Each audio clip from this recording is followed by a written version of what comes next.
You're just a useless little intern, and nobody here cares what someone like you thinks. I'm trying to do the job you gave me and speak when something seems wrong. People like you should be grateful for a chance, not act like you belong here. I belong here as much as anyone else, and I deserve basic respect from you. Respect is earned, and right now you're nothing but another replaceable teenager wasting my time. If that's really how you see me, then I guess you've already made up your mind. Gladly. Pack your things and leave before you embarrass yourself in front of everyone again. The CEO pointed toward the elevators, while the teenager quietly picked up his cardboard box. He walked away without arguing as the CEO watched him leave with a smug smile. The CEO had no idea the teenager he just humiliated controlled the $150 million investment keeping his company alive. The afternoon sun streamed through the glass walls of Westbridge Technology's 32nd floor as Malik Carter hunched over his laptop, double-checking numbers for the third time. His fingers moved quickly across the keyboard, pulling data from different spreadsheets and cross-referencing employee records. The conference room buzzed with quiet activity as other employees prepared materials for Grant Hallbrook's board presentation. Elena Brooks sat beside him, reviewing quarterly performance metrics on her tablet. She glanced over at Malik's screen, noting his focused expression. "How's the retention analysis coming along?" she asked quietly. Malik paused, his brow furrowing as he stared at the numbers. Something doesn't look right. He pulled up another file, comparing the employee headcount from 3 months ago to the current roster. "Elena, can you check this with me?" She leaned closer, studying his calculations. Malik had organized the data clearly, with separate columns showing employee departures, new hires, and overall retention percentages. The official figure showed a healthy 87% retention rate across all departments. "The number looks good," Elena said, then noticed Malik scrolling through additional files. "What are those?" "Terminated employee records from the past quarter." Malik's voice dropped lower. "Look at this. 43 people were let go in the last 3 months. Most of them entry-level positions in customer service, warehouse operations, and data processing." Elena studied the list carefully. She recognized several names. Good employees who had been dismissed during what management called routine workforce optimization. Malik pulled up the retention calculation again. These terminations aren't included in the board presentation numbers. If you add them back in, our actual retention rate drops to 72%. "That's a significant difference," Elena murmured, understanding the implications immediately. 15 percentage points, Malik confirmed. "The presentation makes it look like we barely lost any employees this quarter. But we actually dismissed more people than usual." Elena felt her stomach tighten. The board presentation was scheduled for 2 hours, and Grant expected these figures to demonstrate Westbridge's operational stability to potential investors. A 72% retention rate told a completely different story than 87%. "Are you sure about the calculation?" she asked. Malik turned his laptop toward her, walking through each step methodically. "Here's the total workforce from January 1st. Here are the departures through March 31st. The math is straightforward." Elena checked his work twice.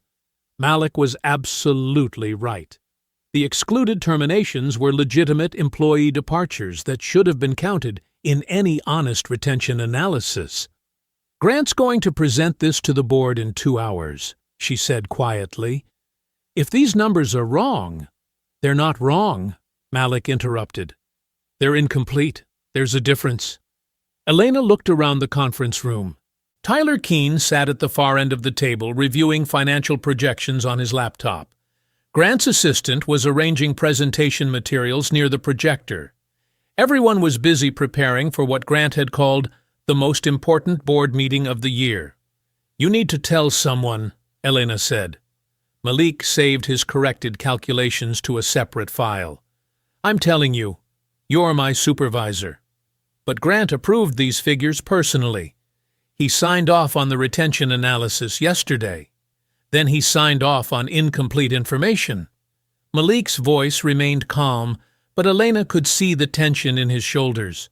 Elena, if I put my name on this presentation knowing the numbers are misleading, that's not doing my job correctly. Elena understood his position. She also understood the delicate politics of challenging executive decisions, especially as a temporary intern. Let me think about how to handle this. There's nothing to think about, Malik said simply. The numbers need to be corrected before they're presented to the board. Before Elena could respond, Grant Halbrook's voice carried across the conference room. How are those retention figures looking, Elena? Elena's pulse quickened. Grant was walking toward their end of the table, his expensive suit impeccable, and his confidence radiating authority. Tyler followed a few steps behind, tablet in hand. We're just finishing the final review, Elena answered carefully. Grant stopped beside Malik's chair, glancing at the laptop screen. Good. The board needs to see we've maintained workforce stability during the restructuring. 87% retention sends exactly the right message. Malik looked up at Grant. Actually, sir, I found some discrepancies in the calculation. The room seemed to grow quieter. Grant's expression shifted slightly, his smile becoming more rigid. Discrepancies? The retention percentage excludes terminated employees from the past quarter, Malik explained calmly. When you include all departures, the actual rate is 72%. Grant stared down at the 19-year-old intern. I approved those figures yesterday. Yes, sir, but they don't include all the relevant data. Tyler stepped closer, his curiosity apparently piqued by the exchange. What kind of data? Malik turned his laptop so both executives could see the screen. 43 employee terminations that weren't counted in the retention analysis, most of them entry-level positions. Elena watched Tyler's face as he quickly scanned Malik's calculations. She saw the moment Tyler realized Malik was correct. A brief flicker of recognition followed by careful neutrality. Grant's jaw tightened. Those terminations were part of planned workforce optimization. They don't affect our core retention metrics. But they do affect the actual percentage of employees who remained with the company, Malik replied evenly. The conference room had gone completely quiet now. Other employees were pretending to focus on their own work, while obviously listening to the conversation. Grant's voice hardened. Your job is to prepare the materials I've requested, not to second-guess executive decisions. Malik met Grant's stare directly. My job is to prepare accurate information. Tyler cleared his throat softly. Elena noticed him glancing between Grant and Malik, clearly uncomfortable with the escalating tension.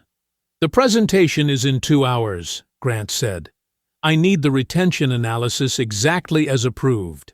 Malik's response came quietly but clearly. I can't knowingly prepare misleading information for a board presentation. Grant's face flushed slightly.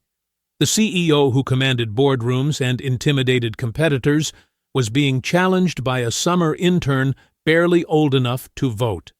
Then you don't work here anymore, Grant snapped. He turned toward the conference room entrance. Someone get Vanessa from HR up here right now. Elena felt her heart racing.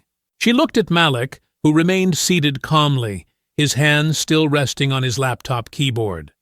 Tyler stood frozen, saying nothing. And Grant Halbrook had just fired the intern who refused to help him lie to his own board. Vanessa Price arrived at the executive conference room within minutes of Grant's call, her professional demeanor masking any curiosity about the urgent summons. She carried her tablet and wore the carefully neutral expression she had perfected during 7 years as Westbridge's chief people officer. You needed to see me immediately? Vanessa asked, her eyes moving between Grant's tense face and Malik, who remained standing beside his laptop. We have a termination to process, Grant said curtly. Effective immediately. Vanessa's gaze settled on Malik. She had reviewed his internship placement paperwork weeks earlier, a quiet, well-credentialed young man with strong academic references. She opened her tablet and accessed the HR system. "What's the official reason for termination?" Vanessa asked, stylus poised over the screen. Grant's answer came without hesitation. Insubordination. He refused a direct instruction from his supervisor. Elena stepped forward immediately. "Grant, that's not accurate. Malik has never received any disciplinary warnings during his entire placement here. His performance evaluations have been consistently excellent." Grant turned toward Elena with barely contained irritation. "Elena, this doesn't concern your department anymore." "It absolutely concerns my department," Elena replied firmly. "I'm his direct supervisor. I've documented his work quality every week since he started. He's been professional, punctual, and thorough in every assignment." Malik watched the exchange without speaking, his expression calm despite having his employment terminated minutes earlier. Tyler shifted uncomfortably beside Grant, clearly wanting to avoid involvement in what was becoming a heated discussion. "Elena, I'm ordering you to stay out of this," Grant said sharply. "Vanessa, enter insubordination as the cause for dismissal." Vanessa hesitated, glancing toward Elena. Company policy required supervisor input for any termination involving performance issues. Elena was clearly objecting to the characterization. "Insubordination requires prior warnings and progressive discipline," Elena said. "There's no documented history of behavioral problems." Grant's voice rose slightly. "There is now. He directly refused to follow instructions during a critical business meeting." Malik finally spoke, his tone respectful but direct. "Vanessa, could you please ensure the exact time and stated reason for my termination are entered into the HR system exactly as Mr. Halbrook has described?" Vanessa looked at him with surprise. Most terminated employees argued about their dismissal or demanded explanations.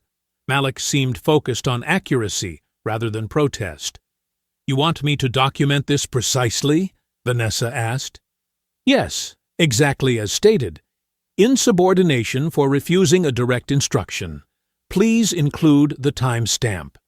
Vanessa entered the information into her tablet, the system automatically recording the date, time, and details. She read the entry back aloud. "Employee terminated for insubordination. Refused direct supervisor instruction. Entered at 10:47 a.m. "That's correct," Malik confirmed. Elena stared at Malik in bewilderment. Why wasn't he defending himself? Why wasn't he explaining that he had simply identified inaccurate information? Grant seemed equally puzzled by Malik's cooperative attitude, but satisfied with the outcome. "Good. Process his exit paperwork." Malik closed his laptop and gathered the few personal items from his workspace: a notebook, a pen, and a small water bottle. Someone from building services had provided a small cardboard box, which he used to collect his belongings. The entire packing process took less than 5 minutes.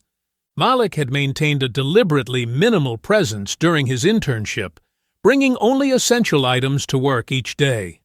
He removed his temporary access badge from his shirt pocket and placed it on the conference table. The plastic card made a small clicking sound against the polished wood surface. "That should complete the exit process," Malik said to Vanessa. Elena watched helplessly as Malik picked up his cardboard box. She wanted to say something, to apologize, to promise a reference letter, to somehow acknowledge the injustice of what had just occurred. Grant, Tyler, and Vanessa followed Malik toward the conference room exit, their conversation becoming lighter now that the unpleasant business was concluded.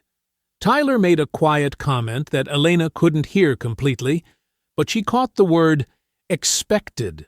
Grant's response was clearer. "Intelligence means nothing if you don't understand your place in the organization." Elena heard Vanessa's soft laugh as the group moved into the executive corridor.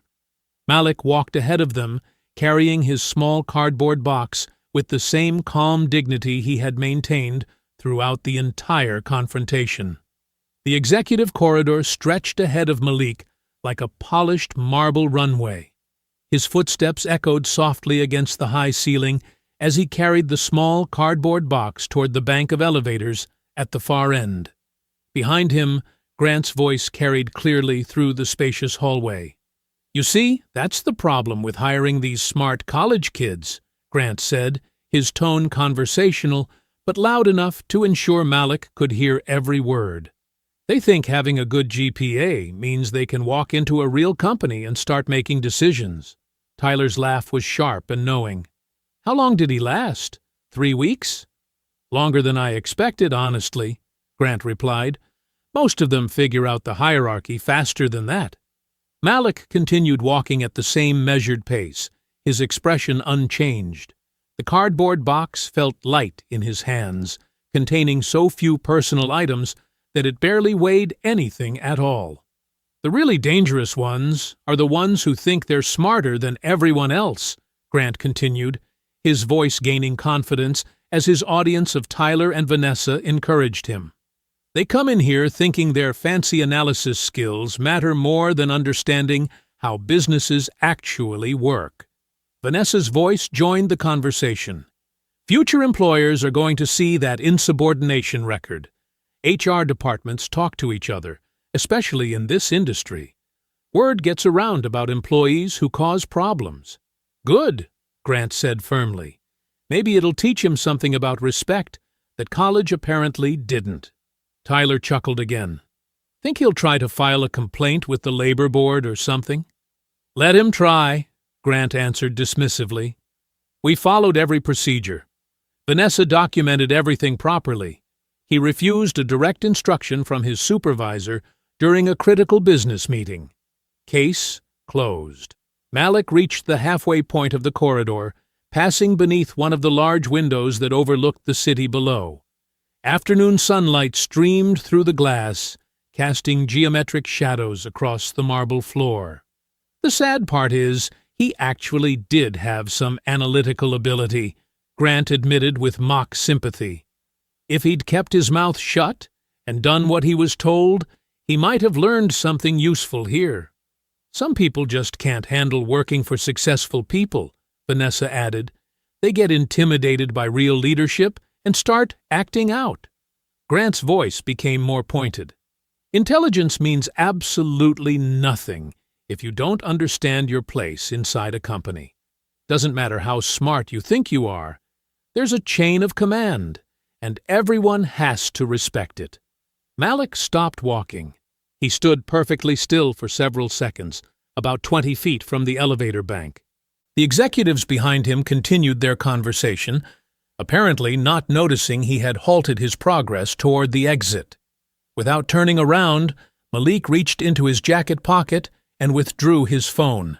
"Probably calling Mommy and Daddy to come pick him up," Tyler said quietly, but still loud enough for his voice to carry. Grant smiled. "Or maybe calling his college career counselor to complain about how unfair the corporate world is." Malik tapped the screen of his phone and lifted it to his ear. He waited while it rang twice before someone answered. "Rebecca," Malik said clearly. "It's Malik Carter." Grant, Tyler, and Vanessa were still talking among themselves, paying little attention to the one-sided phone conversation happening ahead of them. "Yes, I need to speak with you immediately," Malik continued in the same calm tone he had maintained throughout the entire morning. "Grant Halbrook just terminated my employment for refusing to alter employee retention figures in a board presentation." The executives' conversation began to quiet as they caught fragments of Malik's words. The figures excluded recently dismissed entry-level employees to make the retention percentage appear higher than it actually was, Malik explained to whoever was on the other end of the call. "I told them the calculation was misleading. Grant fired me for insubordination." Grant's expression shifted slightly, though he continued to appear unconcerned. Who was this kid talking to? Some professor? A parent? A lawyer? Rebecca's voice on the phone was too quiet for anyone else to hear, but Malik nodded as she spoke. "Yes, she entered it into the HR system," Malik confirmed. "Terminated for insubordination at 10:47 a.m. Vanessa Price made the entry personally. There was a longer pause as Rebecca spoke. Grant exchanged a glance with Tyler. The phone call was lasting longer than expected, and Malik's tone remained surprisingly professional rather than emotional. The retention figures are still being prepared for this afternoon's presentation, Malik added. They were planning to present the misleading calculation to the board. Another pause. Malik listened carefully to whatever Rebecca was saying on the other end of the line. Finally, Malik turned around to face Grant, Tyler, and Vanessa directly. All three executives were now watching him with varying degrees of curiosity and mild concern. Malik looked straight at Grant while speaking into the phone. "Fire every one of them." Grant burst out laughing. Grant's laughter echoed through the marble corridor, but it lasted only a few seconds before his phone began buzzing insistently. Tyler's phone started ringing at almost the same moment, then Vanessa's. "Mr. Halbrook?"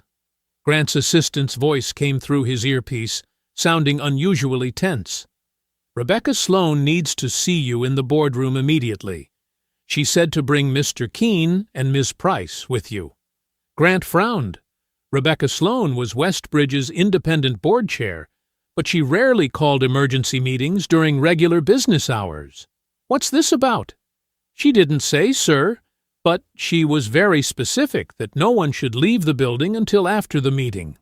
Grant glanced at Tyler and Vanessa, who were both finishing their own similar phone calls. Tyler's expression had shifted from amusement to concern, while Vanessa looked confused. "She wants all three of us?" Tyler asked quietly. Grant nodded, then looked toward Malik, who was still standing by the elevator with his cardboard box and his phone pressed to his ear. "Yes," Malik was saying into the phone, "they're all still here. Grant, Tyler, and Vanessa." Grant's stomach tightened slightly. The timing was too coincidental to ignore. "Mr. Carter?" Rebecca's assistant appeared at the far end of the corridor, walking quickly toward them. "Ms. Sloan would like you to join the meeting as well." Malik ended his phone call and slipped the device back into his jacket pocket. "Of course." Grant watched as the young man he had just fired walked calmly toward the executive conference room, still carrying the box containing his personal belongings.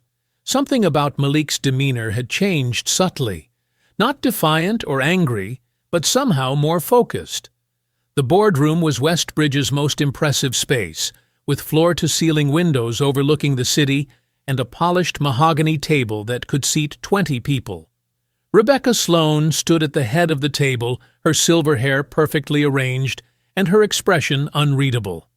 Rebecca was in her early 60s, with the kind of composed authority that came from decades of corporate governance experience. She had been Westbridge's independent board chair for 3 years, brought in specifically to provide oversight during the company's financial difficulties. "Please, everyone take a seat," Rebecca said as the group entered. Grant chose his usual position near the head of the table, with Tyler and Vanessa flanking him. Malik remained standing, still holding his cardboard box. "Grant," Rebecca began without preamble, "I need you to confirm something for the record. Did you personally authorize the termination of Malik Carter's employment this morning?" Grant straightened in his chair. The question seemed oddly formal, but he had nothing to hide. "Yes, I did. The intern refused to follow instructions during a critical business meeting. He was insubordinate." "And what specifically did he refuse to do?" Rebecca asked. "He refused to prepare presentation materials as directed," Grant answered confidently. "When I told him to finalize the employee retention figures for today's board presentation, he argued with me about the calculations instead of completing the task." Rebecca made a note on the pad in front of her. "So you terminated his employment for questioning the accuracy of information being prepared for board review?" Tyler shifted uncomfortably. The way Rebecca phrased the question made Grant's decision sound more problematic than it actually was. "He was terminated for insubordination," Grant clarified firmly. "I don't tolerate employees who challenge their supervisor's authority." "Thank you for confirming that," Rebecca said. She reached into her briefcase and withdrew a thick document bound in blue covers. She placed it on the table where everyone could see the cover page. Westbridge Technologies, Recapitalization Agreement, Carter Strategic Ventures, $150,000. Grant's breath caught. He recognized the investor's name immediately. Carter Strategic Ventures was the private investment firm that had signed the binding agreement to inject desperately needed capital into Westbridge. Without that financing, the company would face severe operational challenges within months. This is the executed investment agreement that will close later today, Rebecca explained.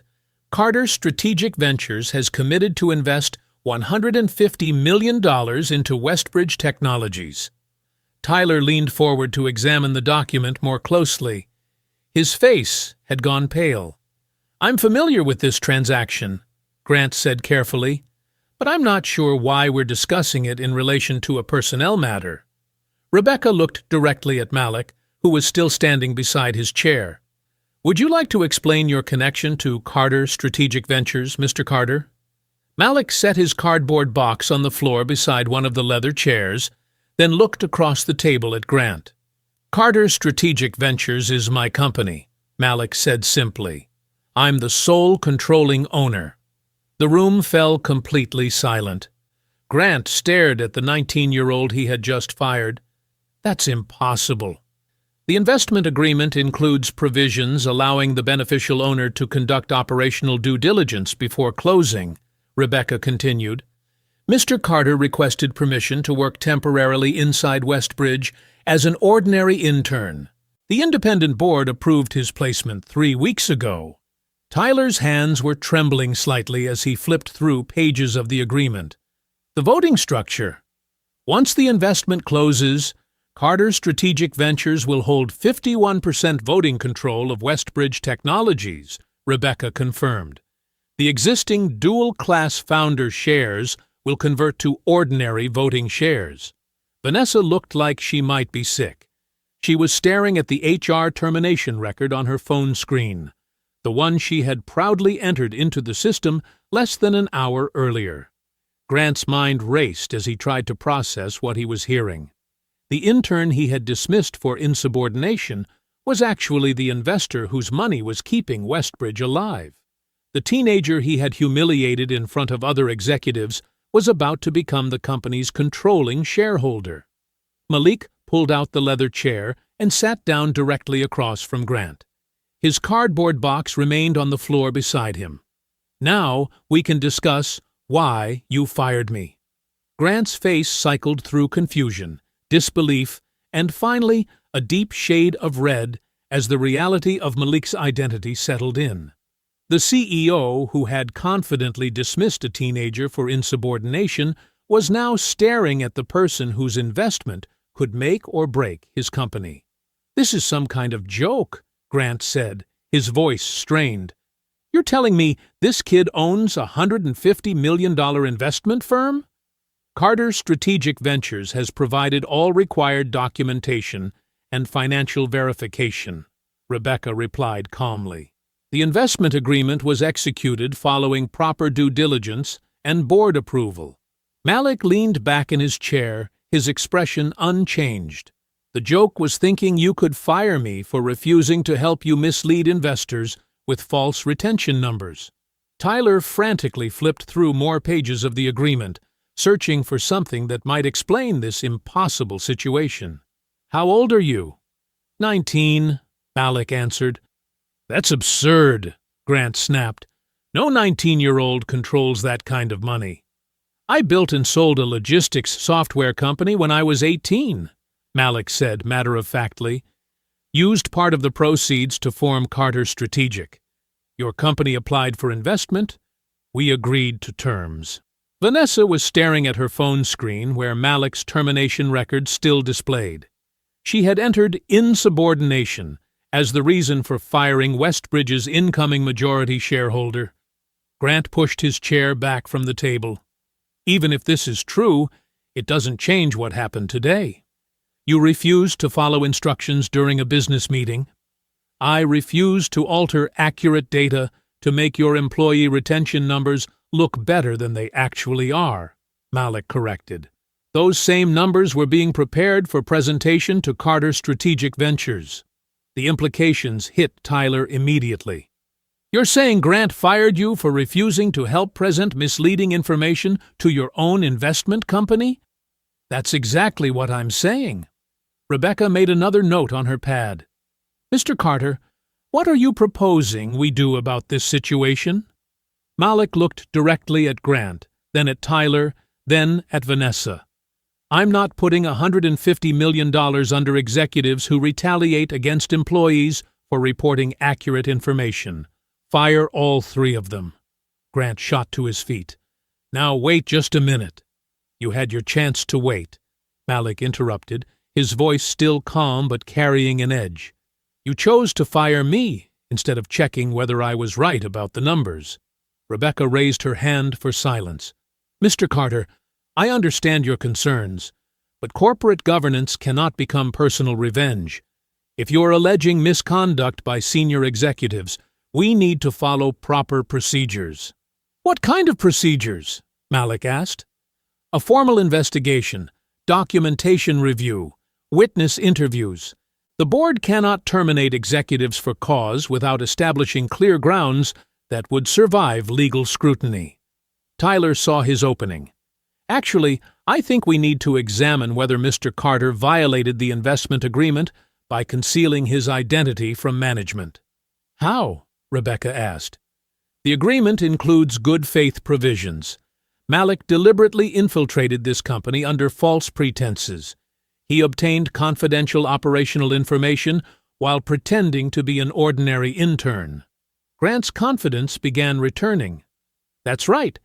He lied about who he was. I never lied about anything, Malik said calmly.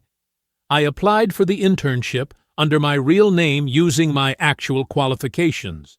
The company hired me through its standard process. But you didn't disclose that you owned Carter Strategic Ventures, Tyler pressed. Rebecca consulted the agreement. The confidential board attachment explicitly authorizes the beneficial owner to conduct operational observation without disclosing his investment identity to management. Mr. Carter followed the approved protocol. Tyler's argument crumbled, but he wasn't finished. Then what about his performance issues? Everyone turned to look at him. What performance issues? Rebecca asked. Vanessa suddenly straightened in her chair. Actually, I've been meaning to address some concerns about Malik's attitude during his placement. He's been argumentative and difficult to manage. Malik stared at her. That's completely false. I have documentation, Vanessa said, looking at her phone. Previous warnings about insubordination. Show us, Rebecca said. Vanessa hesitated. The records are in my office. I'll need to retrieve them. We can wait, Malik said quietly. Grant watched this exchange with growing hope. If Tyler could find problems with the investment agreement, or if Vanessa could document previous issues with Malik's behavior, they might be able to turn this situation around. Rebecca checked her watch. It's already past 6 o'clock. The investment isn't scheduled to close until tomorrow afternoon anyway. I suggest we reconvene in the morning to review all documentation and determine the appropriate course of action. Agreed, Tyler said quickly. Grant stood up, his composure returning. Before we adjourn, I want something clearly understood. He looked directly at Malik. Your investment agreement may be signed, but it hasn't closed yet. Until your money actually lands in our accounts tomorrow, the existing voting structure remains in place. Meaning? Malik asked. Meaning I still hold enhanced voting rights as founder and CEO, and I'm still in control of this company. Grant's voice carried the same authority he had used when firing Malik earlier. Until your money lands tomorrow, this is still my company. Tyler nodded in agreement. The current management structure remains unchanged until closing. Vanessa gathered her papers, her confidence returning now that she had time to prepare her documentation. Malik remained seated as the others began to leave. He looked at his cardboard box, still sitting on the floor beside his chair. Rebecca was the last to head for the door. "We'll reconvene at 9 tomorrow morning." Grant paused in the doorway and turned back toward Malik. "You may have caught us off guard today, kid, but you just gave us 18 hours to figure out how to protect this company from a teenager who thinks money makes him qualified to run a business." The door closed behind them, leaving Malik alone in the boardroom with his cardboard box and the investment agreement that would either make him Westbridge's controlling shareholder or cost him $150 million. The next morning, Malik arrived at Westbridge Technologies 30 minutes before the scheduled 9 o'clock meeting. He wore the same jeans and white shirt from yesterday, carrying a simple leather portfolio instead of the cardboard box that had marked his humiliation. Rebecca met him in the lobby. "How are you feeling?" "Ready," Malik said simply. They rode the elevator in silence. When the doors opened on the executive floor, they could hear voices coming from the main conference room. Far more voices than should have been present for a board meeting. "What's happening?" Malik asked. Rebecca frowned. "I don't know. The review was scheduled for the boardroom, not the general conference facility." They walked toward the sounds and found nearly 60 employees packed into Westbridge's largest meeting space. Grant stood at the front with a wireless microphone, flanked by Tyler and Vanessa. A presentation screen displayed the company logo behind him. Grant noticed Rebecca and Malik entering through the back doors. "Ah, perfect timing. Everyone, I'd like you to meet Malik Carter." Heads turned. Employees who had worked alongside Malik during his internship looked confused. Others had never seen him before. "Yesterday afternoon," Grant continued, "this young man made some very serious accusations against the leadership team. He's threatened to withdraw a critical investment that could determine whether this company survives the next 12 months. Murmurs rippled through the crowd. Malik saw worry spreading across faces, people who depended on their paychecks, who had families to support. "Now, I want everyone to understand what's really happening here," Grant said, his voice carrying the practiced authority of someone who had addressed employees for decades. "Mr. Carter is 19 years old. He's very wealthy. And apparently he believes that because his internship ended on a difficult note, he should be able to dictate how this company operates." Tyler stepped forward.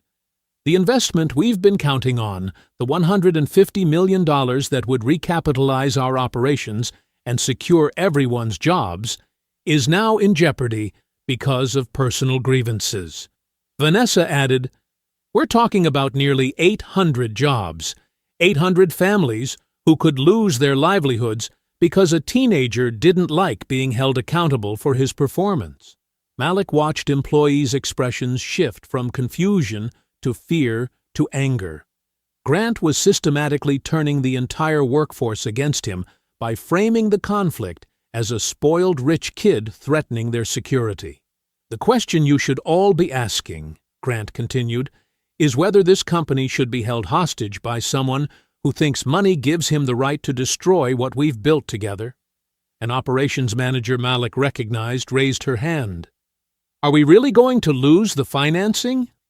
"That depends," Grant said, looking directly at Malik, "on whether Mr. Carter decides to put his personal feelings ahead of everyone else's welfare." Malik had heard enough.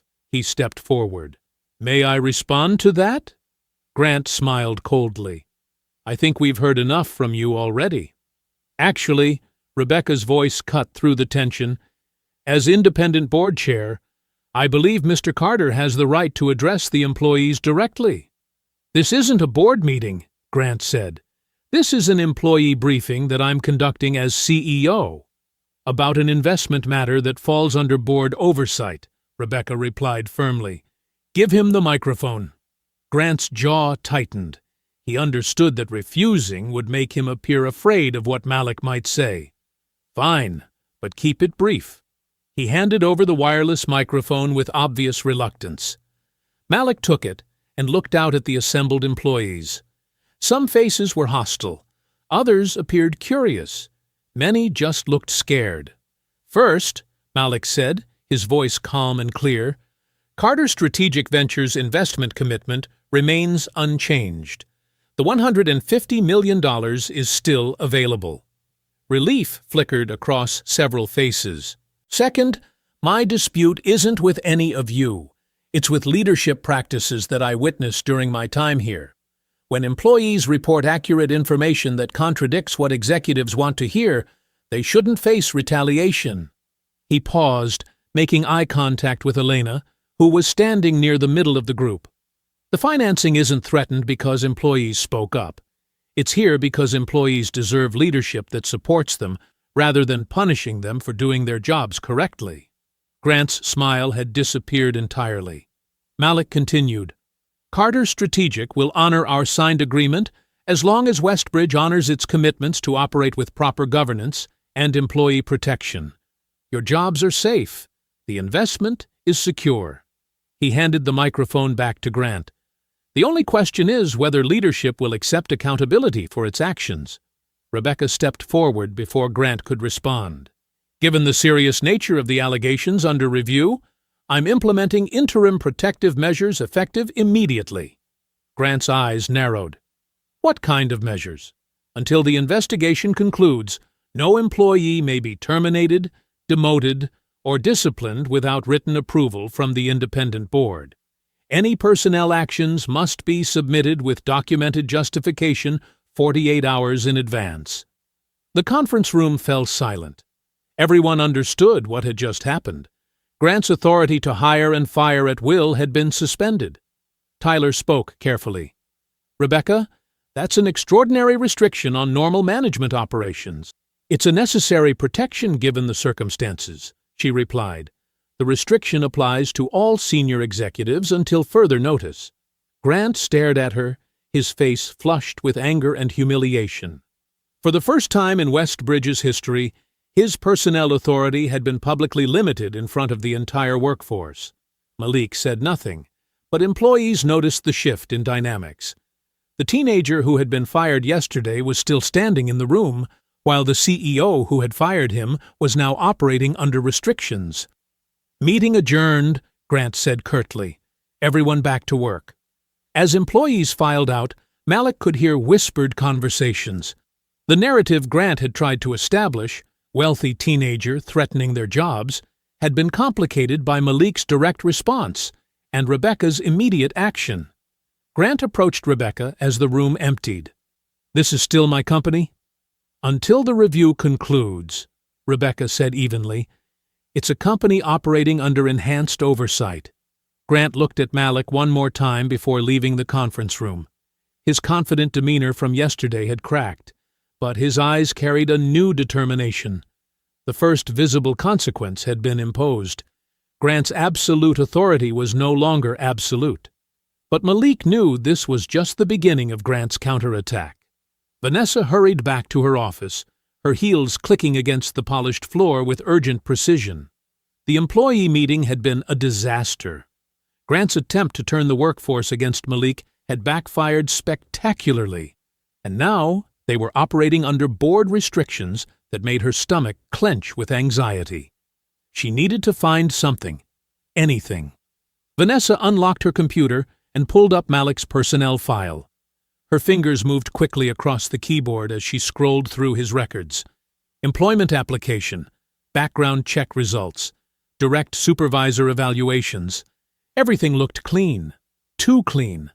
Elena's performance reviews were thorough and consistently positive. Exceptional analytical ability. Professional demeanor under pressure. Demonstrates strong attention to detail. Recommended for continued placement. Vanessa's jaw tightened as she read Elena's final summary. Malik consistently exceeds expectations and would be an asset to any permanent role within the organization. There was nothing here that supported Grant's termination decision. Nothing that suggested Malik had been difficult or insubordinate prior to yesterday's incident. But there could be. Vanessa opened the disciplinary action module and created a new entry. She backdated it to 2 weeks earlier and typed carefully, "Employee counseled regarding inappropriate challenges to management decisions during team meetings. Advised that questioning supervisory direction in front of other staff members is unprofessional and disruptive to workplace hierarchy. Employee acknowledged the feedback and agreed to direct future concerns through proper channels. She reviewed the entry twice, making sure the language sounded appropriately bureaucratic. Nothing too dramatic that would seem obviously fabricated. Just enough to establish a pattern of the behavior Grant had cited. Vanessa saved the document and leaned back in her chair. The HR system would show that Malik had received prior guidance about his attitude. When the board reviewed his termination, they would see documented evidence that yesterday's insubordination wasn't an isolated incident. She closed the file and moved on to other pressing matters, confident that she had provided Grant with the supporting documentation he needed. 20 minutes later, Elena's phone buzzed with an automated notification. Personnel file update. Malik Carter. Disciplinary action added. Elena frowned at the message. She was Malik's direct supervisor. Any disciplinary action should have been discussed with her first, especially since she had just defended his performance record in front of the entire executive team. She opened the updated file and read the new entry. Her confusion turned to anger as she realized what she was looking at. The warning claimed Malik had been counseled about challenging management decisions during team meetings. Elena had attended every meeting where Malik was present. No such conversation had ever occurred. More importantly, the behavior described in the warning directly contradicted her own written evaluations. She had specifically praised Malik for his professional approach to raising concerns through appropriate channels. Elena immediately pulled up the original version of Malik's file from her own records. The disciplinary section had been completely empty when she had last accessed it yesterday morning. Someone had created this warning after Malik was already fired. Elena grabbed her laptop and headed straight for Rebecca's office. She found Malik there, reviewing investment documents with the board chair. "We have a problem," Elena said, closing the door behind her. "Someone has altered Malik's personnel file." Rebecca looked up sharply. "What kind of alteration?" "A disciplinary warning that didn't exist yesterday." Elena opened her laptop and displayed both versions side by side. The original file shows no warnings. The current version shows a counseling session that never happened. Malik studied the screen without apparent surprise. "When was the warning supposedly created?" 2 weeks ago, Elena replied. "But the system shows it was actually entered this morning at 9:47 a.m., about 20 minutes after our employee meeting ended." Rebecca's expression darkened. "Who has the authority to add disciplinary actions to personnel files?" "Vanessa, as Chief People Officer, and technically Grant, but he would need Vanessa's login credentials. The warning describes behavior that directly contradicts your written evaluations," Rebecca observed. "Completely," Elena said firmly. "I specifically noted that Malik raised concerns through proper channels. The incident described in this warning never occurred. I was present at every meeting Malik attended." Rebecca stood and walked to her phone. "I'm calling an immediate review session. Elena, I need you to document everything you just showed us. Malik, do you want Vanessa confronted directly or through formal process?" "Formal process," Malik said quietly. "I want everything examined properly." An hour later, they sat in the small conference room with Vanessa across from them. Rebecca had printed both versions of Malik's file and placed them on the table. "Vanessa, can you explain this disciplinary entry that was added to Malik's file this morning?" Vanessa glanced at the documents, her face carefully composed. "I was documenting a verbal counseling session that had occurred previously. Sometimes we fall behind on paperwork during busy periods." "What specifically prompted this counseling session?" Rebecca asked. "Malik had questioned management decisions in front of other employees. I felt it was important to address the behavior before it became a pattern." Elena leaned forward. "Vanessa, I was Malik's direct supervisor. When did this conversation occur?" "Approximately 2 weeks ago, as documented." I was present at every meeting Malik attended, Elena said evenly. No such conversation occurred. Furthermore, my evaluation specifically praised his professional approach to raising concerns. Vanessa's composure flickered slightly. It may have been a private conversation that you weren't present for. Then why wasn't I informed as his supervisor? Elena pressed. Company policy requires supervisory notification of all disciplinary actions. Rebecca intervened. Vanessa, the system logs show this entry was created at 9:47 a.m. today, approximately 20 minutes after this morning's employee meeting concluded. Can you explain that timing? Vanessa hesitated. As I said, I was catching up on documentation. The actual conversation occurred weeks ago. But you chose to document it immediately after a meeting where Malik's employment record was discussed. The timing is coincidental. Rebecca made notes on her legal pad. Elena, do you have any record of Malik exhibiting the behavior described in this warning? None whatsoever. His conduct has been consistently professional. Rebecca closed her portfolio. Vanessa, given the discrepancies between this entry and the documented timeline, I'm temporarily suspending your access to the HR management system pending investigation. Vanessa's careful composure finally cracked. Rebecca, you're overreacting to a simple documentation issue. Creating disciplinary records after an employee's termination isn't a documentation issue. It's potential evidence manipulation. Through the conference room's glass wall, Grant watched as Vanessa handed over her system access card. His face remained impassive, but Malik could see the calculation behind his eyes. Grant's attempt to strengthen the firing had instead created clear evidence of retaliation. Tyler Keene had watched Vanessa's failure unfold from his office window. He saw her hand over the system access card. He saw Grant's jaw tighten with barely controlled anger. And he saw Rebecca make careful notes in her legal portfolio. Vanessa had tried to fight with altered records and gotten caught immediately. Amateur hour. Tyler understood something the others didn't. This battle wouldn't be won in HR systems or employee files. It would be won in contracts and corporate law, places where Tyler had spent 15 years becoming an expert. He returned to his office and pulled out the Carter Strategic Investment Agreement. Not the summary version everyone had seen. The complete document with all attachments and representations. Tyler had been studying it since Rebecca's revelation about Malik's identity. There had to be something. Some clause, some requirement, some vulnerability. Tyler found it on page 47. The good faith dealing provision required both parties to act honestly and fairly throughout the investment process. It specifically prohibited material omissions or misrepresentations that could affect the other party's decision-making. Tyler smiled for the first time since yesterday's disaster. He spent the next 2 hours crafting a legal memorandum. Not the sloppy documentation Vanessa had attempted. A proper legal analysis that could withstand scrutiny. By 11 a.m., Tyler was ready. He requested an immediate meeting with Grant and Rebecca. Both arrived within minutes, though their expressions suggested very different expectations.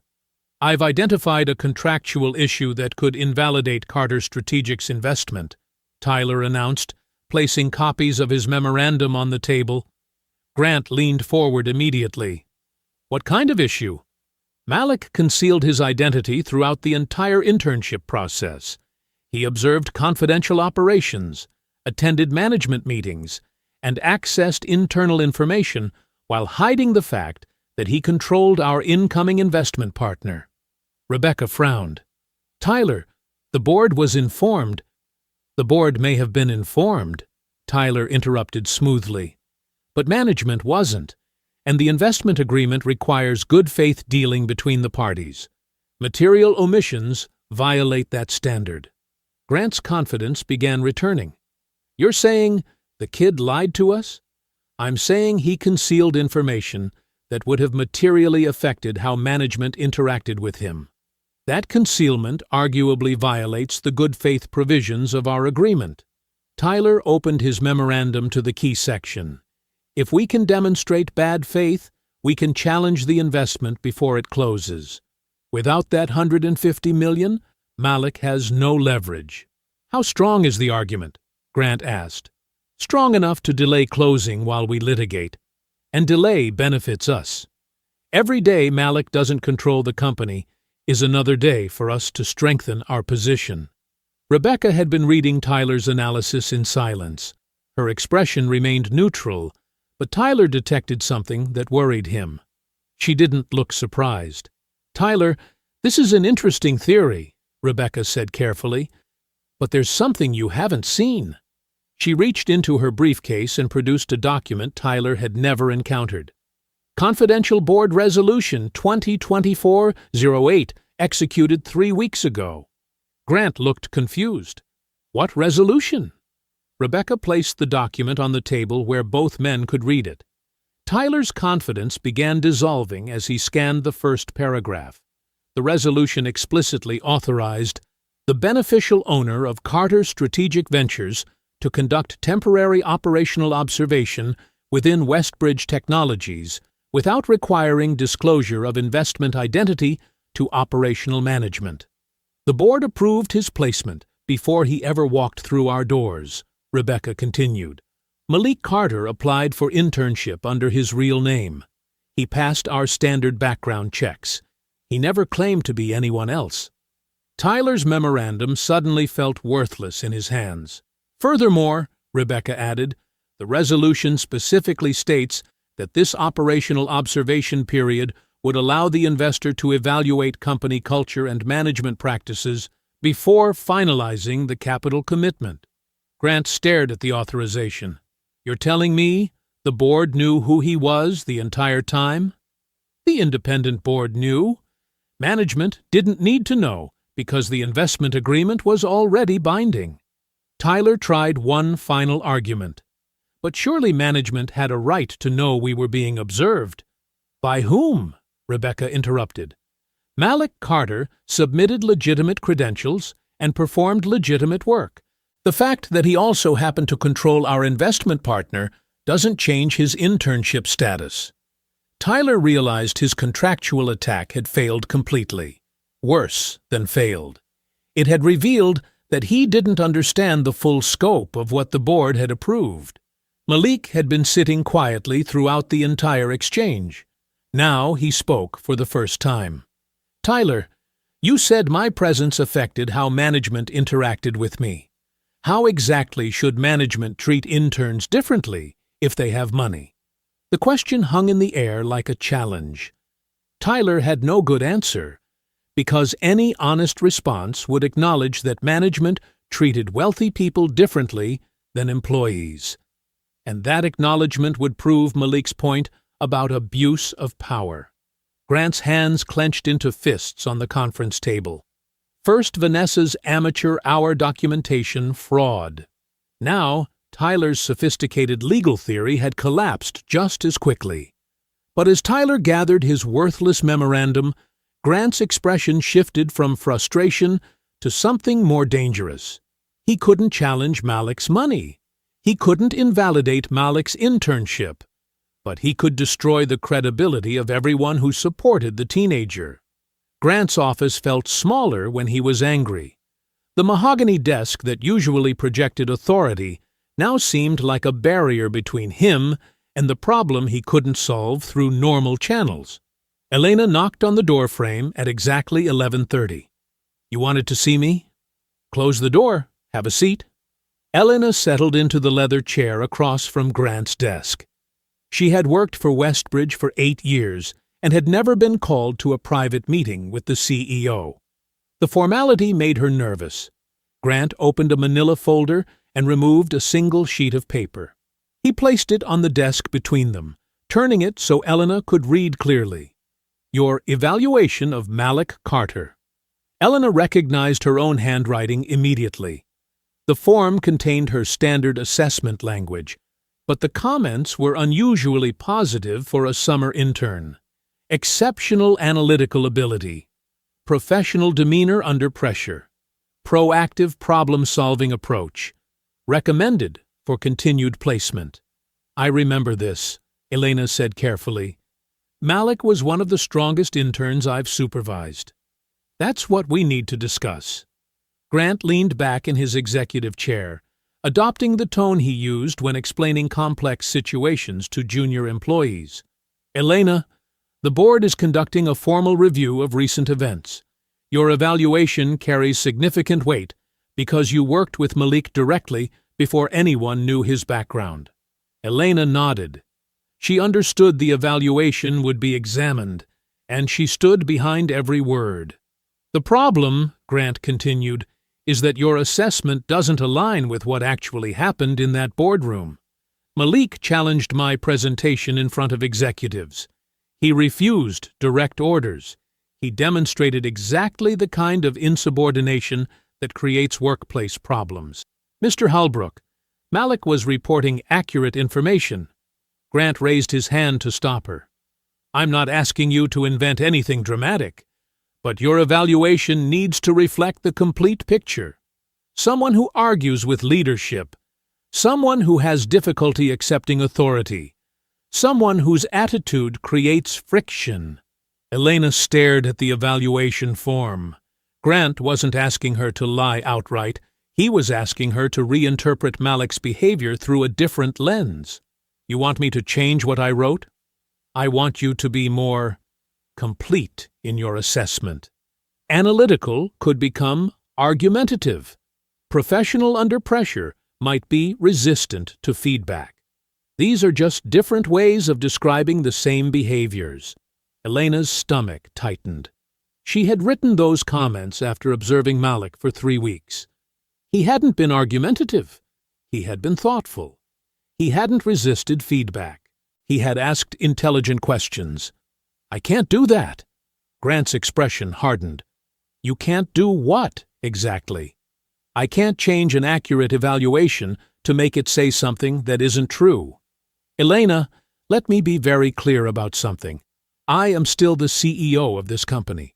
The board review will conclude, and when it does, I'll still be responsible for making personnel decisions, including decisions about managers who demonstrate poor judgment during difficult situations. The threat hung in the air without being stated directly. Elena understood perfectly. Are you saying my job depends on changing this evaluation? I'm saying your career depends on understanding the bigger picture. Malik Carter may have money, but money doesn't automatically make someone right. Sometimes loyalty to the company means protecting it from people who threaten stability. Elena looked at the evaluation again. Every word remained accurate. Malik had been exceptional. Changing that assessment would mean admitting she couldn't trust her own professional judgment. I won't revise it. Grant's jaw tightened. Then you're making a serious mistake. Elena pulled out her phone. What are you doing? Requesting independent protection. This conversation just became retaliation. She typed quickly, Need immediate assistance in CEO office regarding evaluation pressure. Grant stood from his chair. Put that phone away. We're having a private discussion about performance standards. We're having a discussion about falsifying records. The office door opened before Grant could respond. Rebecca Sloan entered with Malik immediately behind her. Elena requested our presence, Rebecca said calmly. What seems to be the issue? Grant forced his voice back to professional levels. We were reviewing Malik's internship evaluation for completeness. Rebecca approached the desk and examined the evaluation form. Her eyes moved from Elena's original comments to Grant's face. This evaluation appears complete to me. What additional information were you seeking? Grant realized his position had become impossible to defend openly. I was simply suggesting that Elena might want to expand her observations. Malik spoke for the first time since entering the office. What kind of expansion? Nothing specific, just a more thorough analysis of your interpersonal approach. Elena found her courage returning with witnesses present. Mr. Halbrook asked me to describe Malik as argumentative and difficult with authority. I refused because those descriptions are inaccurate. Rebecca's expression remained neutral, but she made a note on her tablet. Grant, requesting altered evaluations from supervisors constitutes witness tampering. I didn't request anything altered. You asked me to change analytical to argumentative, Elena interrupted.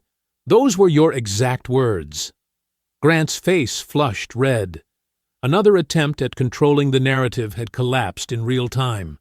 Malik turned to Rebecca. Every employee cooperating with this investigation needs written anti-retaliation protection, immediately. Rebecca nodded. I'll draft the protection order this afternoon. No, Malik said firmly. Right now, before anyone leaves this office. Rebecca opened her tablet and began typing. Within minutes, she had created a formal anti-retaliation directive. She sent it to Elena's email and copied the board. Done. Elena, you now have official protection against any adverse action related to your cooperation with the board review. Grant stared at his desk. He had summoned Elena to pressure her into altering Malik's record. Instead, he had generated another piece of evidence against himself, while creating formal protections for employees who might testify against him. Malik looked directly at Grant. Rules aren't here to protect me from you. They're here to protect everyone who doesn't have $150 million. Grant's hands clenched into fists. Every move he made to regain control resulted in new restrictions on his authority. He was still CEO, but he was beginning to understand that CEO might not be enough. Grant waited until Elena and Rebecca had left before approaching Malik directly. I'd like to speak with you privately before the board review begins. Malik looked up from the documents he was organizing. About what? About finding a solution that works for everyone. Malik closed the folder in front of him. What kind of solution? Grant moved to the chair across from Malik's position at the conference table. His entire demeanor had shifted from confrontational to conciliatory.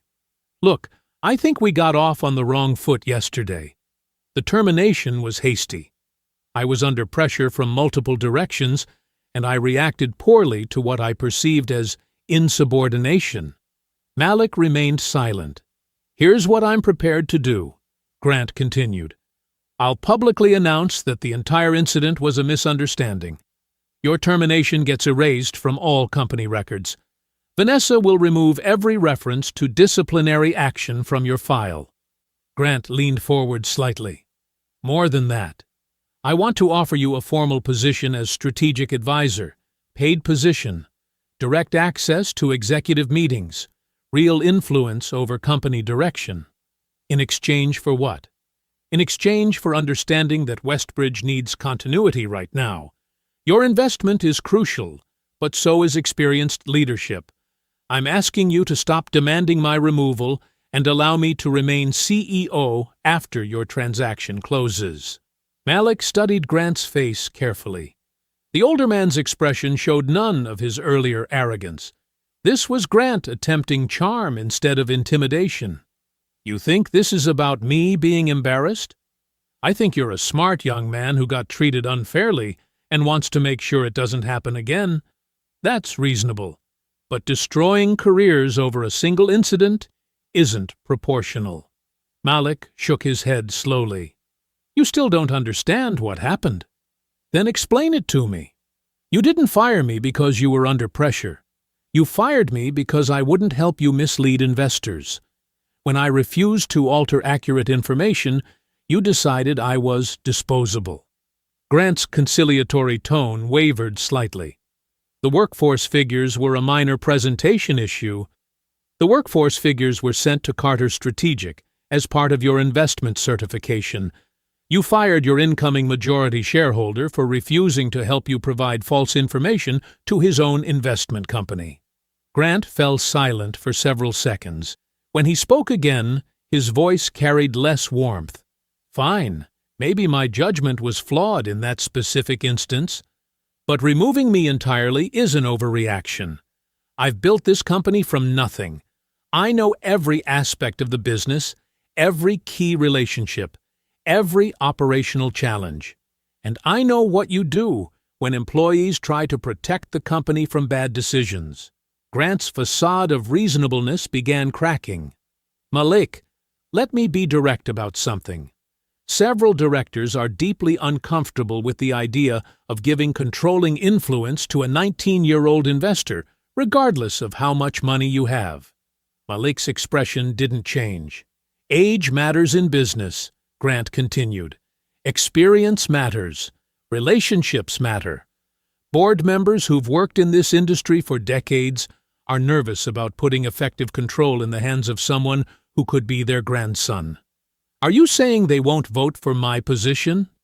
I'm saying they have legitimate concerns about corporate governance and leadership continuity, and I intend to make sure those concerns are heard clearly during the review process. Grant's strategy was now completely visible.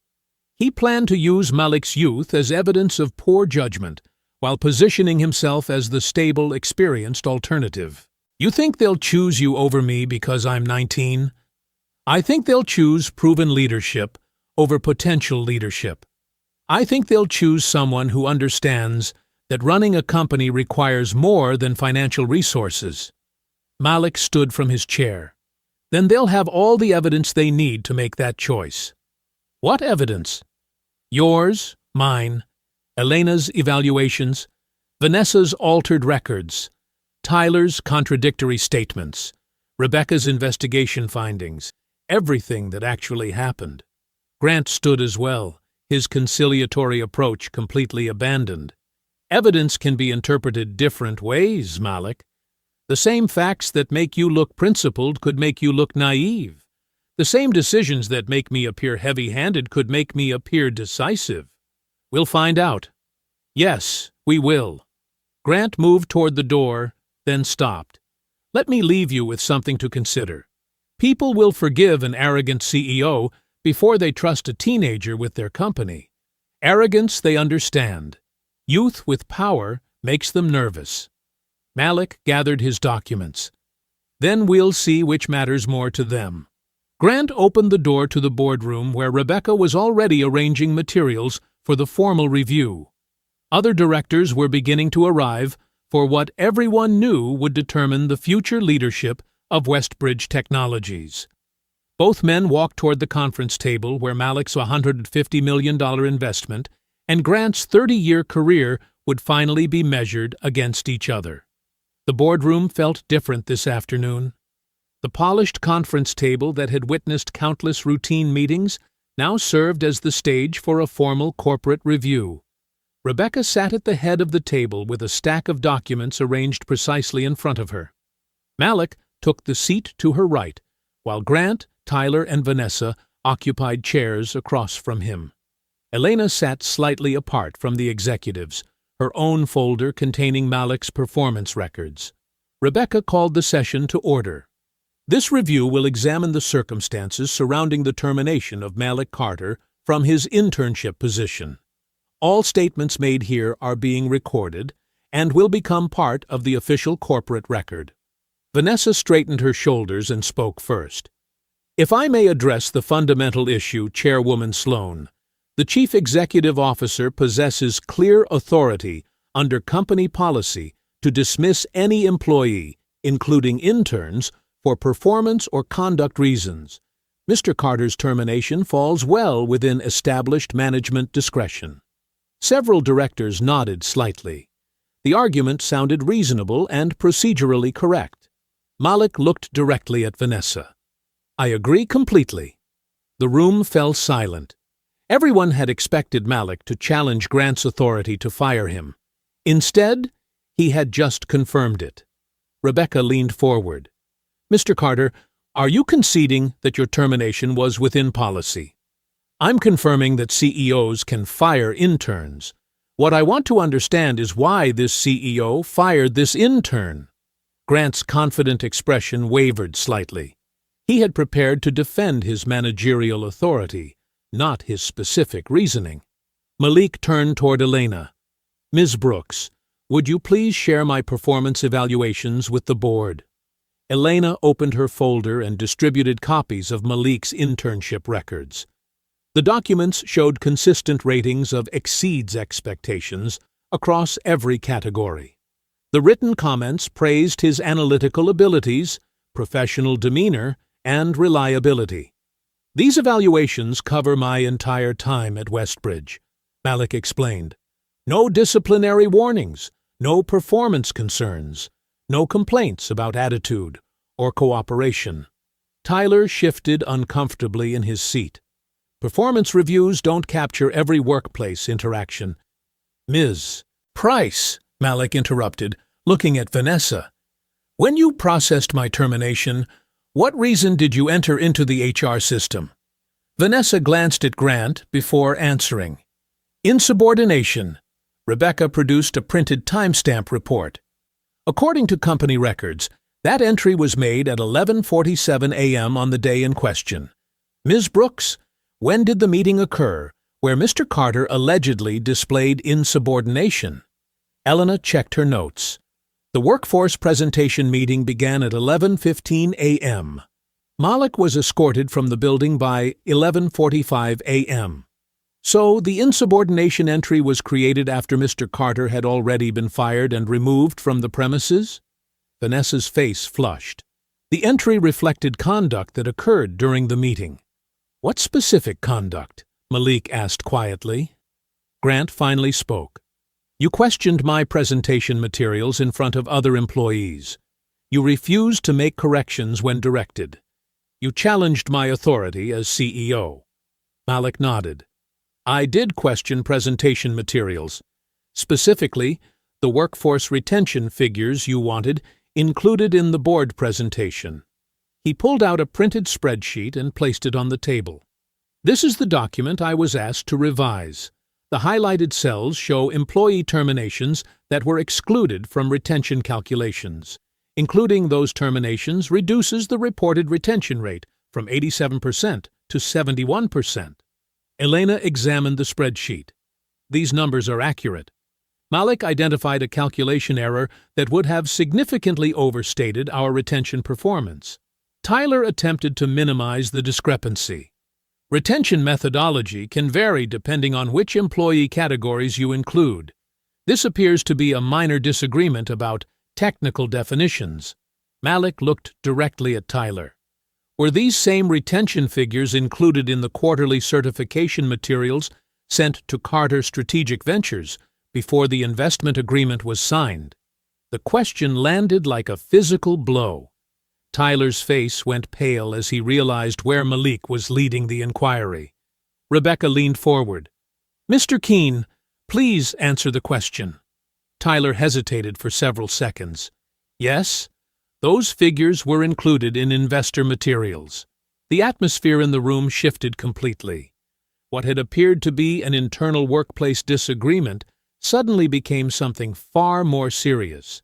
So, when I refused to alter the retention calculation, Malik continued, I was refusing to help create materials that would misrepresent workforce stability to the company's incoming major investor? Grant tried to interrupt. The figures were prepared in good faith, based on standard. Mr. Holbrook, Rebecca said firmly. Mr. Carter has the floor. Malik remained calm. I wasn't fired for poor performance. I wasn't fired for being disrespectful. I was fired because I wouldn't help present misleading information about employee retention to Carter Strategic Ventures, the same company that was preparing to invest $150 million based partly on workforce stability representations. Vanessa attempted to defend the decision.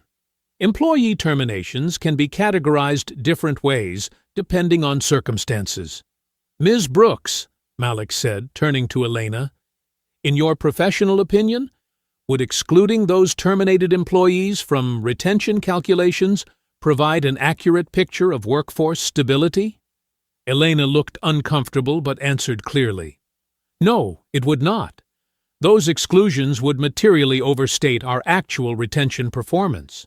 The silence stretched for nearly a minute. Every person in the room understood that the situation had fundamentally changed. This was no longer about whether Grant had authority to fire an intern. This was about whether Grant had fired Malik specifically to prevent accurate information from reaching investors. Rebecca consulted her notes. Before we proceed further, I need to establish the chain of responsibility for these retention figures. Who specifically ordered that the terminated employees be excluded from the calculation? She looked first at Grant, then at Tyler. One of you will need to answer that question under this formal review. Both men stared at the spreadsheet on the table, understanding that their response would determine not just Malik's case, but their own futures at Westbridge Technologies. The silence in the boardroom stretched as Rebecca waited for an answer. Grant and Tyler exchanged glances, each understanding that their response would determine the outcome of the entire investigation. Tyler cleared his throat first. The retention methodology we used was technically defensible under standard HR practices. Many companies exclude certain termination categories when calculating retention rates for investor materials. Which categories were excluded? Malik asked calmly. Tyler pulled up his own copy of the spreadsheet. Employees terminated during probationary periods, seasonal workers whose contracts expired, and individuals who left due to performance issues that preceded the measurement period. Elena shook her head immediately. That's not accurate. I prepared the original termination list, and most of these employees were dismissed during routine cost-cutting measures, not performance issues. The point remains, Tyler continued, that retention calculations aren't universally standardized. Different methodologies can produce different results, all of which might be considered legitimate. Malik looked at the numbers on his printed spreadsheet. Let me walk through this calculation step by step. Westbridge employed 847 people at the beginning of the measurement period. During that same period, 127 employees left the company. Simple division shows a retention rate of approximately 85%. He circled several figures with his pen, but the version prepared for Carter Strategic excluded 39 of those departures. That changed the calculation to 88 departures out of 847 employees, which produces a retention rate of approximately 90%. Elena verified the math quickly. Those numbers are correct. The exclusions improved the reported retention rate by 5 percentage points. 5 percentage points represents a material difference when evaluating workforce stability, Malik continued, especially for an investment decision involving $150 million in financing that depends partly on operational continuity. Rebecca turned back to Grant and Tyler. Given that these figures were included in investor materials, I need to understand who specifically authorized excluding those 39 terminated employees from the retention calculation. Tyler attempted another technical defense. The methodology was developed through collaboration between HR and finance departments. Grant's patience finally snapped. Enough, Tyler. Just tell them the truth. You approved the reporting methodology. You signed off on every number that went into those materials. The words hung in the air for exactly 3 seconds before Tyler realized what Grant had just done. I approved the methodology after you personally directed me to improve the retention figures however possible. Tyler shot back. You specifically told me that investor confidence depended on showing workforce stability, and you wanted numbers that demonstrated that stability. Grant's face reddened. I never told you to manipulate. You said, and I quote, "Find a way to make those retention numbers look better, or we'll lose the investment." Tyler continued. When I raised concerns about the exclusions, you overruled me and said the board presentation needed to show improvement. That's completely. I have your email directing finance to optimize retention reporting for maximum investor confidence. Tyler interrupted. Sent 2 days before the Carter strategic materials were finalized. The united front that Grant, Tyler, and Vanessa had maintained throughout the investigation crumbled completely. Instead of defending themselves together, Grant and Tyler were now contradicting each other's version of events, while Rebecca carefully documented every word. Vanessa attempted to interject. The retention methodology discussion was handled between executive leadership. "Miss Price," Rebecca said coldly, "given your documented manipulation of Mr. Carter's employment record, your credibility regarding any aspect of this investigation has been severely compromised." Vanessa fell silent, understanding that her earlier attempt to falsify Malik's personnel file had destroyed her ability to influence the proceedings. Malik remained quiet, while Grant and Tyler continued undermining each other's credibility. He didn't need to argue his case anymore. The executives who had laughed together while he carried a cardboard box were now desperately trying to shift blame to save their own positions. Rebecca called for a brief recess to allow the independent review committee to deliberate. When they reconvened 20 minutes later, her expression was grave but determined. "The committee has reached its preliminary determination," she announced. "Ms. Price manipulated official employment documentation after Mr. Carter's termination. Mr. Keene participated in preparing materially misleading investor information and has provided contradictory testimony about the authorization process. Mr. Halbrook retaliated against an employee who refused to participate in presenting inaccurate information to investors." She looked around the table at each of the three executives. "The committee finds sufficient cause exists to recommend terminating all three individuals from their positions with Westbridge Technologies." Grant stared at the table in apparent defeat. Tyler closed his laptop with shaking hands. Vanessa gathered her papers as if preparing to leave. Rebecca opened her folder containing the final termination resolutions. "We'll proceed immediately to the board vote on these recommendations." That's when Grant quietly reached for a different set of documents he had kept beside his chair throughout the meeting. His fingers found the folder containing his founder voting rights, the same super voting shares that would give him control until Malik's investment officially closed. Just as Rebecca opened her folder to begin reading the termination resolutions, Grant raised his hand. "I'm sorry to interrupt," he said, his voice suddenly calm and controlled. "But I need to exercise certain shareholder rights before we proceed."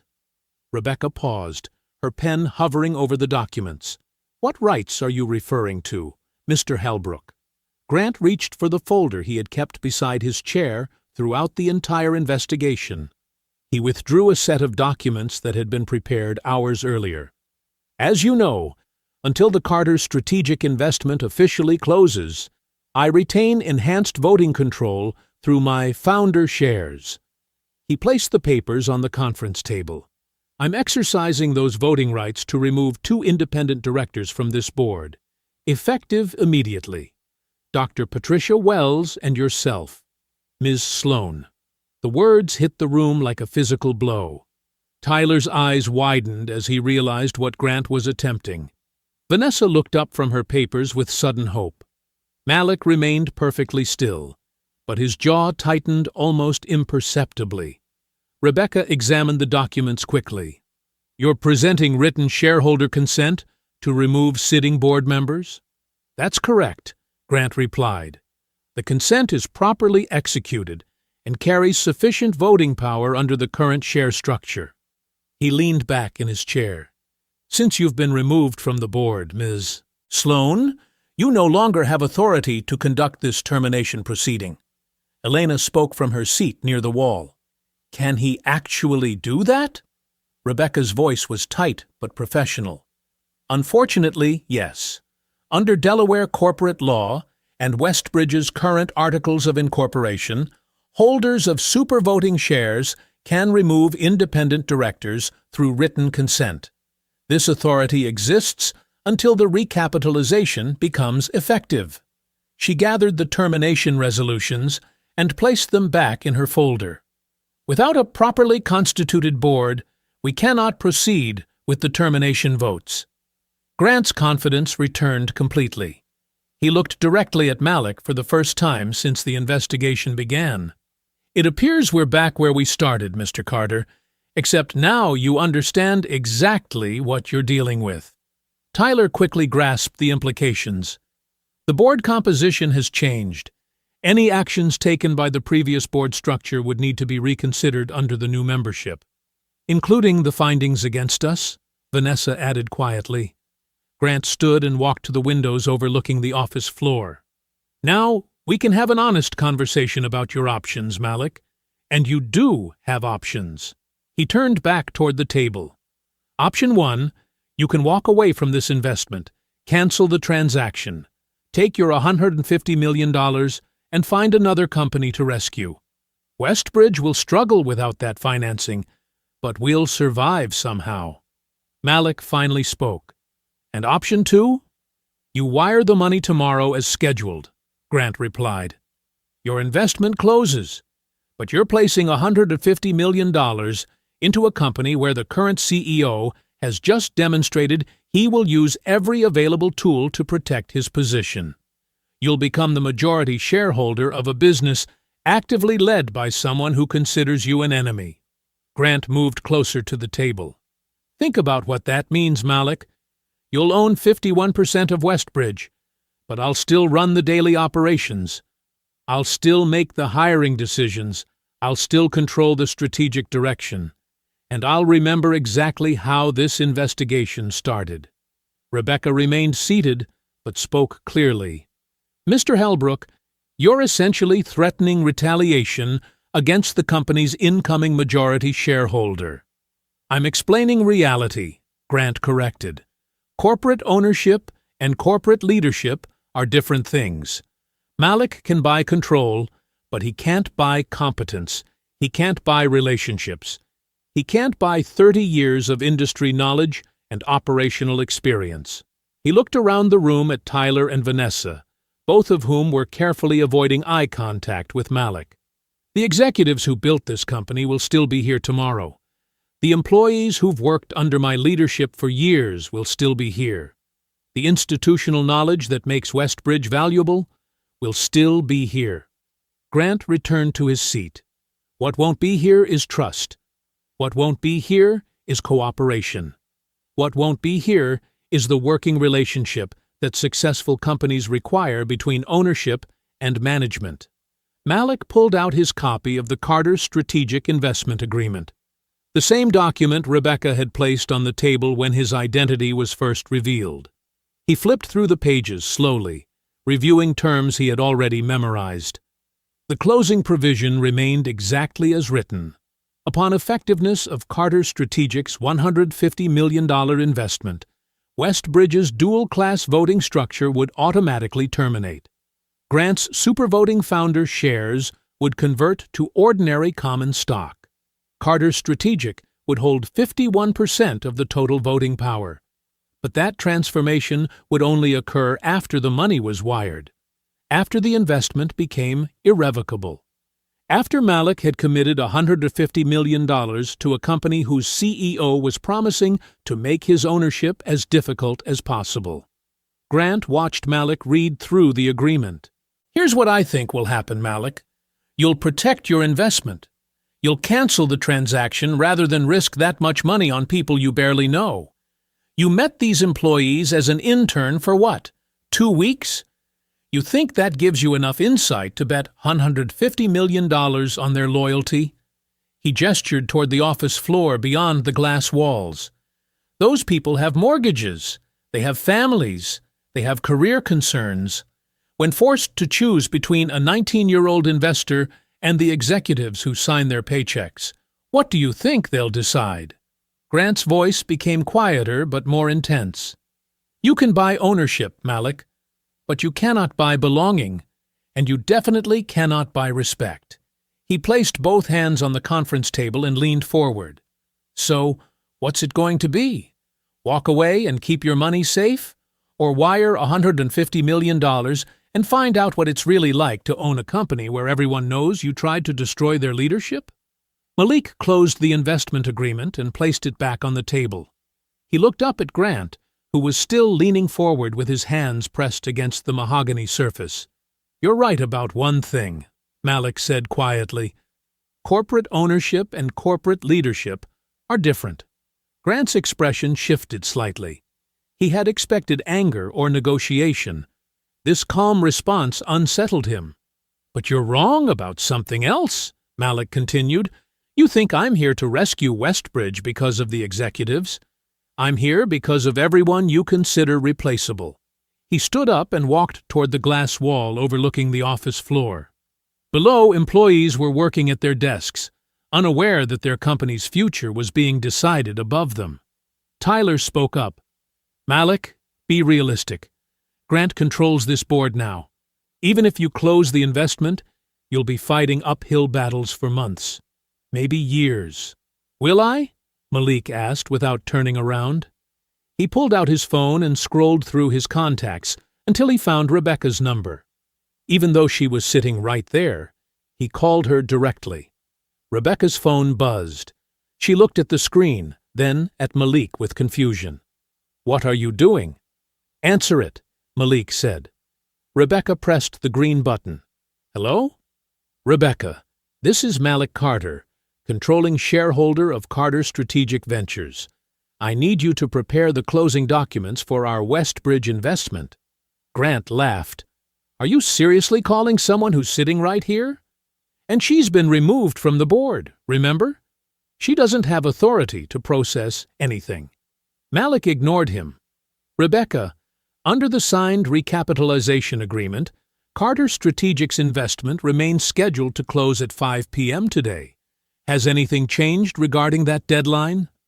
Rebecca glanced around the room. "No. The investment agreement remains in effect regardless of board composition changes."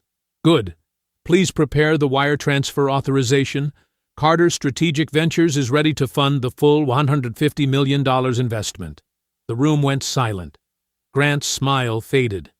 "You're bluffing." Tyler leaned forward. "Malik, think this through.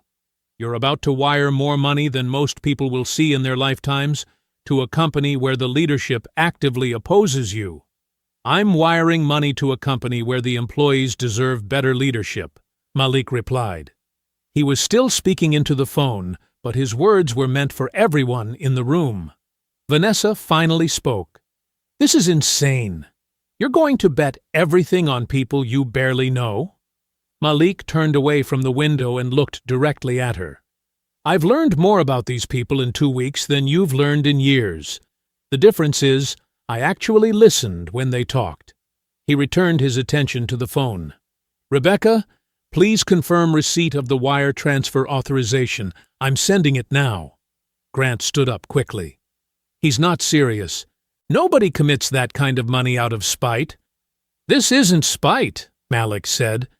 He pulled up his banking app and navigated to the wire transfer section.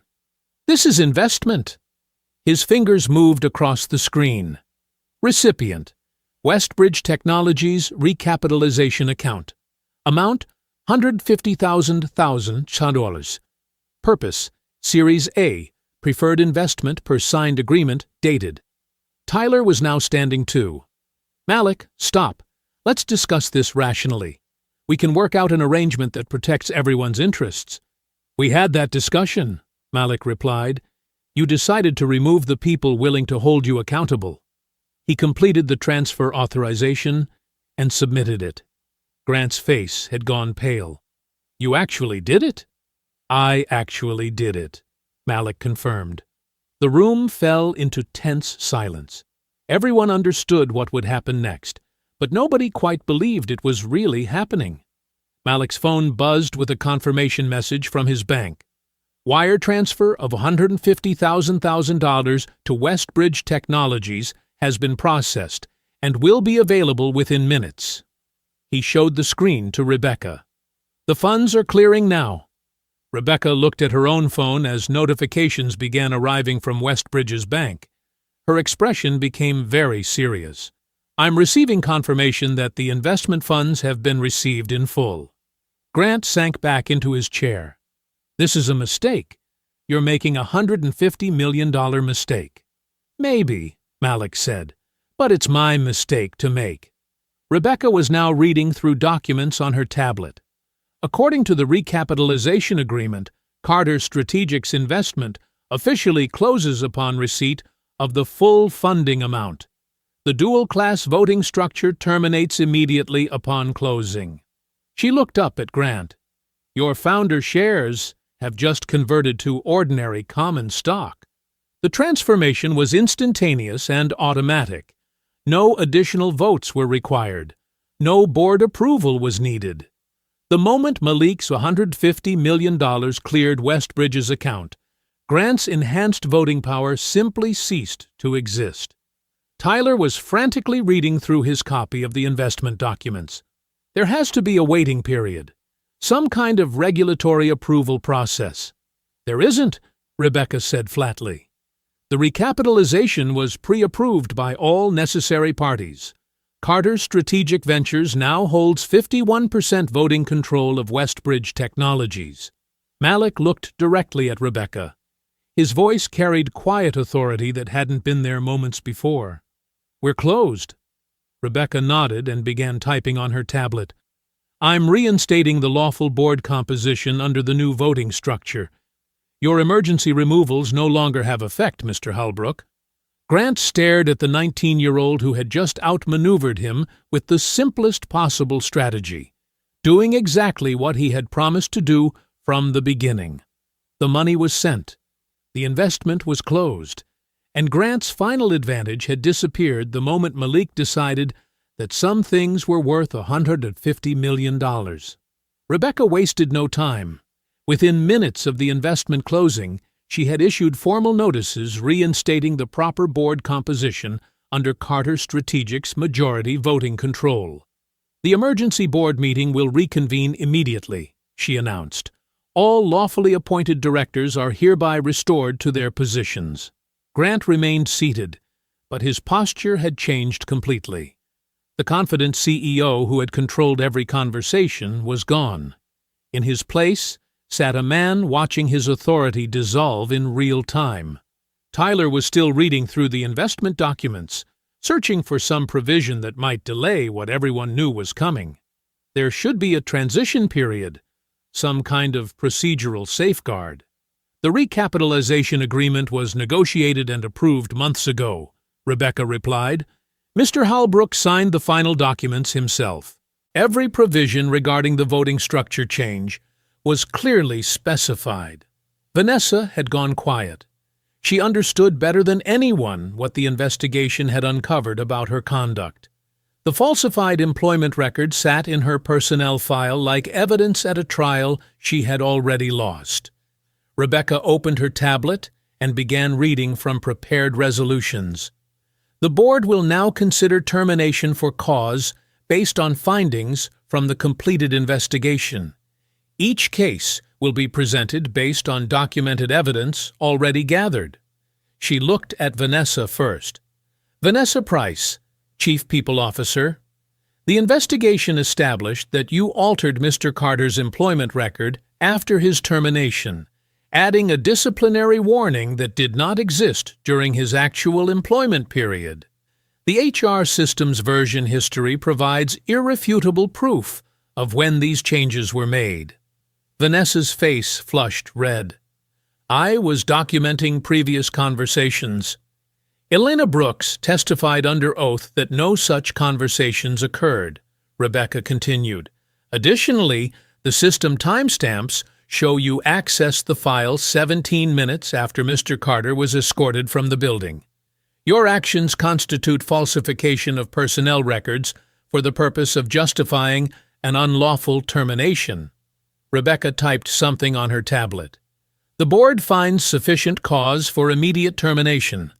Vanessa Price is hereby dismissed from all positions within Westbridge Technologies, effective immediately. Vanessa stood up slowly.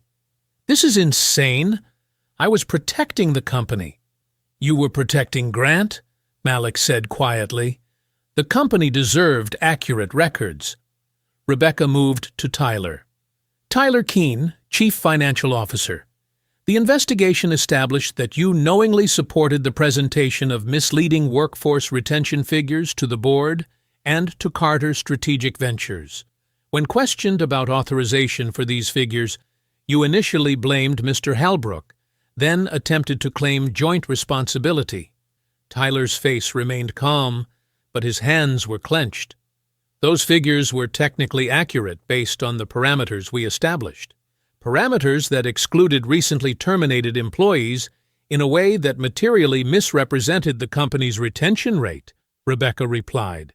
Additionally, when Mr. Carter questioned these figures, you advised Mr. Halbrook to dismiss him rather than address the accuracy concerns.